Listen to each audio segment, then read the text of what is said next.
Hello, everybody. Thanks for watching. This week, one of the most important vendor conference in the HCM space takes place with Workday Rising in Las Vegas at the Mandalay Bay conference, I believe. Hopefully that's correct. So time to think about what to consider, what to know, what I would like Workday actually to address this Rising. And first of all, Workday is an amazing growth story, as everybody knows. So it's going to be interesting how large the conference is. It's a little tough to compare. Last editions of Workday Rising have been San Francisco at Moscone Center, but I'll try again to get a feeling. How's the ecosystem doing? How is the show flow doing? How are customers, partners? What's the mood? What's the pain points? All things going on. So it's going to be an important, interesting pulse check, basically, on the overall Workday ecosystem and the mood of customers. And let's talk about the different product areas. In the HCM area, the main area of Workday customer-wise, revenue-wise, and so on, the most interesting thing in my view was last year that Workday announced in a roadmap which was purely analytical applications, 3 in HCM, 3 in finance. Some of those have shipped already on the retention and flight risk side. More of them should be coming this year, so it's going to be interesting. The year isn't over, right? The announcement was it would be this year, so it might not happen at Rising yet. It would be interesting to see what's happening. And the good news is analytical labs for Workday are real analytical labs, true analytical labs, meaning they take an action or they make a recommendation on what a user should do. I always tell people, if you can see it, it's most likely not analytics, because the action is not visual, you can't see it.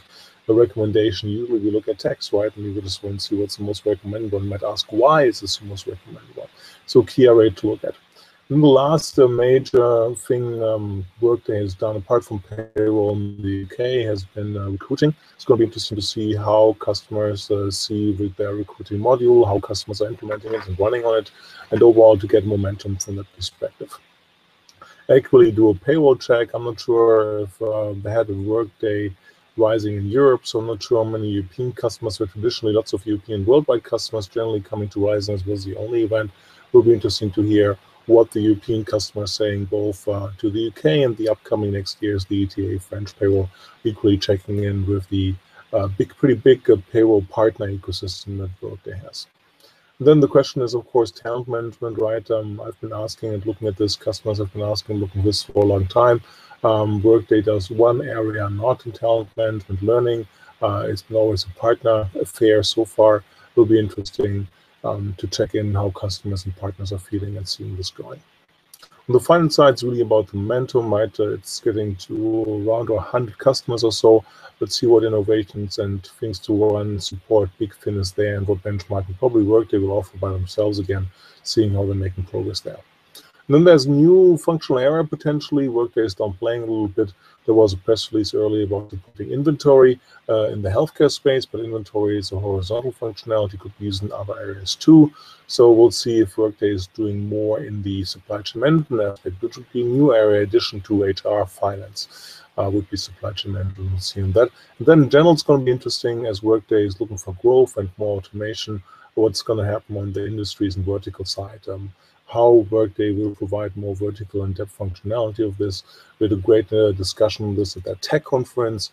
Workday thinks they have a unique way of adding these vertical layers to their overall horizontal object system. So this is going to be a good test, and hopefully to check in maybe in Las Vegas next week how it's going to be achieved for the many more vertical things that Workday has announced planning to do. Now, on technology side, it's going to be interesting always to catch up on the platform side. Workday is running on their own platform, built their own platform, right decision at the time. When Workday was conceived around 2000, 2001, 2002, there were no cloud scale internet as a service, not internet infrastructure as a service vendors. It's late on a Sunday night out there available as a platform, but that's something which Workday has to keep an eye on. Recently, we learned they do more things around OpenStack, so they're deployable to a number of public cloud infrastructures, and see how and where the stance of Workday is in that regards. Then, of course, Workday has done always a very good job and consistency innovation side on the UI side. So we look forward to learn more and see, because every time UI used to be a good thing once you had new UI for 2-3 years, and now after 2-3 quarters, every UI looks a little bit aging and a little bit older. So it will be interesting to say what Workday has in store on the usability perspective. It's really key for HR applications. Well, that sums it up. Turned out to be a little longer than originally thought, but lots of things to look at. Look forward to see you at Workday Rising. If you're there and around, feel free to find me. My Twitter handle is @HolgerMu, HolgerMU, or HolgerMu, whatever you prefer. Try and find me. Happy to chat with you and learn more from you. And otherwise, look forward to read my other video posts and blog posts from the event. Thanks for watching. Appreciate it.